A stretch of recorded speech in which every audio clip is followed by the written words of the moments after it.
Hello guys, YouTube, sabi nung ng basher ko, si Skip ang hirap takutin eh. Basta huwag kang magmaskara, sigurado matatakot ako eh. O diba, yan ang tunay. O diba, sabi niya, ang hirap takutin ni Skip. Sa totoo lang. Ba't ako matatakot? O diba? Yan ang tunay. Nakakainis kasi.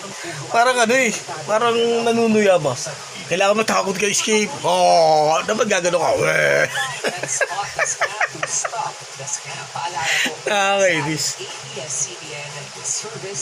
O, may iba na tayo kwentuhan. Ayoko na mga ganyan ha. O, ano pag-usapan natin? Alam nyo, yung nagpapatigi sa akin. Malaking gusto sa akin dyan. Okay, kung babae siya o lalaki. May gusto sa akin dyan. Ayaw niya lumubay eh. O diba, hindi ko ba siya inaano? O diba? Siguro may kasalanan ginawa yan.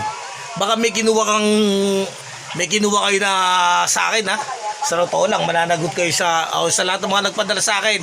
Sa totoo lang, lahat ng basta hindi legal ha. Lahat ng nakapangalan sa akin, sa totoo lang na kinuha nyo. Sa lahat ng mga taong kinuha nyo ay yung mga hindi sa inyo ha. Panagutan nyo yan. Yan ang tunay na pangyayari. Baka sabihin ng ibang tao, kinuha ko eh. O diba? Yan ang tunay. Kaya galit na galit kayo no. Para gusto nyo manahimik ako no. Kasi mabubuko yung mga style nyo eh. O diba? Ang tunay na pangyayari. Hindi naman ako ganid. O diba? Hindi ako kumukuha ng hindi sa akin. Yan ang tunay na pangyayari. Ano yun? Yan ba'y pinapakain nyo sa pamilya nyo? Yung